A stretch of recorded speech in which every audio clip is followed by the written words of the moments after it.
குமரா போற்றி போற்றி. அன்பார்ந்த நண்பர்களே, 2026ஆம் ஆண்டு பிறந்து விட்டது. இந்த ஆண்டு நமக்கு எப்படி இருக்கும் என்பதை தெரிந்து கொள்வதில் ஒவ்வொருவரும் ஆர்வமாக இருக்கிறோம். இன்று முதல் தினசரி ஒரு ராசி வீதம் நாம் இந்த ஆண்டினுடைய பலன்களை பார்க்கலாமா? இன்று மேஷராசி பலன்களை பார்ப்போம். மேஷராசி என்பவர்களே, இன்று உங்களுக்கு நல்ல நாள். இந்த வருடம் உங்களுக்கு 65% நல்ல பலன்களையும் கிடைக்கும். பல இடங்களிலிருந்து பணம் வந்து சேரும். புதிய சொத்து சேர்க்கை உண்டு.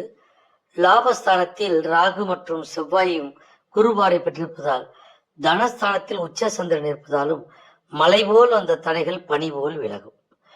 எதிர்பாராத விதமாக புதிய பொறுப்புகள் உங்களை வந்து சேரும். பல நாட்களாக எதிர்பாராத நல்ல மாற்றங்கள் உங்களுக்கு இந்த புத்தாண்டில் தரும். தொலைநோக்கு பார்வையோடு சிந்தித்து சில முடிவுகளை எடுக்க வேண்டிய ஆண்டு இது. உணர்ச்சி பூர்வ முடிவுகளை விட அறிவுபூர்வ முடிவுகளே உங்களுக்கு வெற்றி தரும். ஆரம்பத்தில் சிக்கல்கள் இருந்தாலும் போக போக நிலைமை சீராகிவிடும். நீங்கள் யாருக்கும் இந்த ஆண்டு ஜாமீன் கொடுக்க கூடாது. குடும்ப உறுப்பினரிடம் அமைதியான போக்கை கையாள வேண்டும். உறவுக்குள் எப்படிப்பட்ட சிக்கல்கள் வந்தாலும் ஆண்டின் பிற்பகுதியில் சரியாகிவிடும். நிதி நிலைமை பொறுத்தவரை பண வரவுக்கு ஏற்ற செலவுகள் உண்டு. திடீர் செலவுகள் ஏற்பட்டாலும் அவை சமாளிக்கும் திறன் உங்களுக்கு ஏற்படும். தொழில் உத்தியோகத்தில் ஜூன் மாதம் வரை சில சிக்கல்கள் ஏற்பட்டு அதன் பிறகு அவை விலகிவிடும். ஏற்கனவே தொழில் செய்பவர்கள் ஆண்டின் பிற்பகுதியில் புதிய முறைகளை கேட்கொள்ளலாம். உத்தியோகத்தில் இருப்பவர்களுக்கு இன்றைய நடக்க எதிர்பார்த்த பதவி உயர்வு அல்லது வேலை மாற்றம் மார்ச் அல்லது ஏப்ரல் மாதத்தில் கிடைக்கும். மாணவர்களுக்கு இந்த ஆண்டு படிப்பில் மிகச் சிறப்பான ஆண்டாக சொல்ல முடியும்.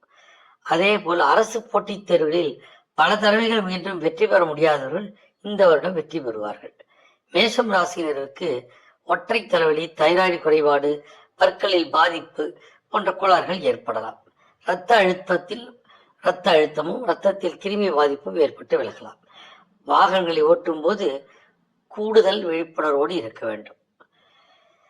இந்த உங்களுக்கான பரிகாரம், உங்கள் பிறந்த கிழமை அல்லது பிறந்த தேதிகளில் சிவப்பு நிற உடையணிந்து மஞ்சள் நிற பொருள்களையோ அல்லது மஞ்சள் நிற உடையணிந்து சிவப்பு நிற பொருள்களையோ கோயில்களில் வைத்து தானம் தருவது நன்மை தரும்.